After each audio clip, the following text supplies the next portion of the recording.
Shalom, selamat pagi anak-anak Miss semuanya. Semangat terus ya untuk belajar hari ini. Nah, sebelumnya jangan lupa berdoa dulu. Sekarang kita belajar tematik tema 2, selalu berhemat energi. Subtema 1, sumber energi. Pembelajaran 2. Pada pembelajaran kali ini, kompetensi dasar yang akan kalian kuasai yaitu muatan PPKN KD 3.2 mengidentifikasi pelaksanaan kewajiban dan hak sebagai warga masyarakat dalam kehidupan sehari-hari. Kemudian muatan SBDP KD 3.2 memahami tanda tempo dan tinggi rendah nada. Nah, pada pembelajaran sebelumnya, kalian sudah mempelajari tentang banyak manfaat matahari bagi semua makhluk hidup yang ada di bumi ini, terutama untuk tumbuhan dalam proses fotosintesis. Nah, salah satunya juga tumbuhan jagung.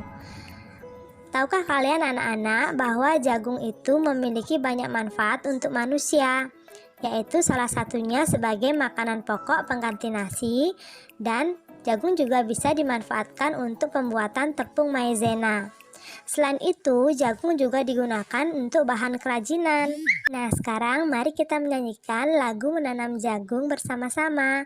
Jangan lupa dinyanyikan sesuai dengan tinggi rendahnya nada yang tepat. Ayo.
Nah, dari lagu tersebut, apakah kalian tahu yang mana nada yang tinggi dan mana nada yang rendah? Ya, mari kita pelajari sekarang. Nada adalah bunyi yang beraturan. Nada dapat dituliskan dalam bentuk not angka maupun not balok. Notasi tersebut melambangkan tinggi rendahnya nada menggunakan angka. Pada saat bernyanyi, perhatikan angka yang tertera pada lagu. Angka tersebut menunjukkan tinggi rendahnya nada. Nah, perhatikan not angka berikut. Semakin ke kiri nada tersebut, maka semakin rendah nadanya. Dan nada rendah ditandai dengan tanda titik di bawah not angka. Sedangkan nada tinggi biasanya ditandai dengan tanda titik di atas not angkanya. Pada notasi dikenal adanya sistem oktav. Titik di bawah angka menunjukkan oktav yang rendah, sedangkan titik di atas angka menunjukkan oktav yang tinggi. Angka yang tidak memiliki titik disebut oktav standar. Nah, mari kita menganalisis lagu Menanam Jagung berikut. Lagu Menanam Jagung diciptakan oleh Ibu Sud. Birama lagu tersebut adalah 4/4. Apa kalian tahu apa yang dimaksud dengan birama? Birama adalah bagian dari suatu baris melodi yang menunjukkan berapa ketukan dalam bagian tersebut. Nah, perhatikan tanda garis di atas not angka berikut. Tanda garis tersebut menunjukkan bahwa kedua nada ada dalam satu ketukan, yang dimana setiap nadanya bernilai 1/8 ketukan. Birama 4/4 dalam satu birama terdiri dari 4 ketukan. Jadi setiap ketukannya bernilai 1/4. Nah, sekarang kalian perhatikan penggalan dari lagu Menanam Jagung berikut. Jadi dalam satu barisnya terdapat 3 birama. Dalam satu biramanya terdiri dari 4 ketukan, yaitu 1, 2, 3, 4. Kemudian birama berikutnya 1, 2, 3, 4. Dan birama berikutnya adalah 1, 2, 3, dan 4. Nah, anak-anak nanti dipraktekkan lagi ya yang mana nada tinggi dan nada rendah pada sebuah lagu. Sekarang mari kita belajar ke pembelajaran berikutnya, yaitu mengenai manfaat air dalam kehidupan kita.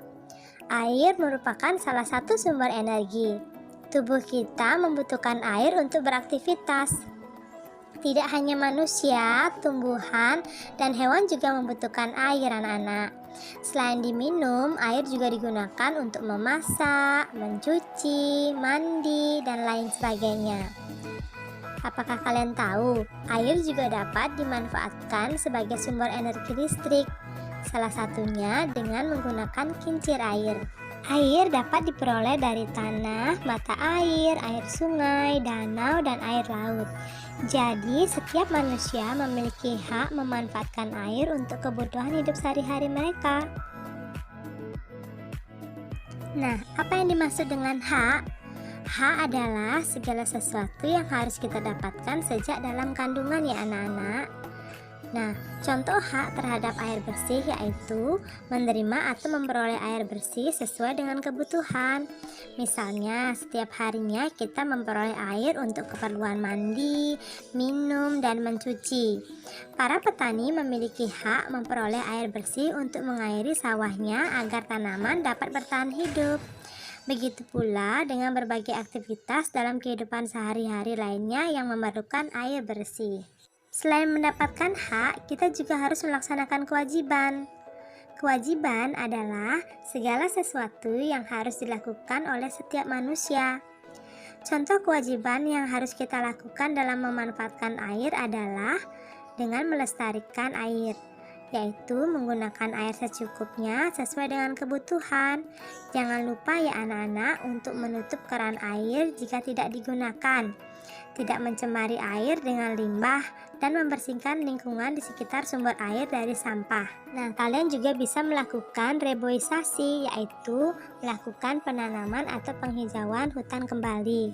Karena dengan adanya tumbuhan, maka persediaan air di dalam tanah akan tersedia dengan baik. Hak dan kewajiban harus dilakukan secara seimbang, sehingga lingkungan tempat tinggal kita terjaga dengan baik.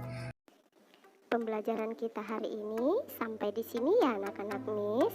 Nah, ini ada tugas kamu, kerjakan dengan rapi ya anak-anak Miss, dijawab dengan benar dan jangan lupa tulis soal. Oke? Shalom, Tuhan Yesus memberkati.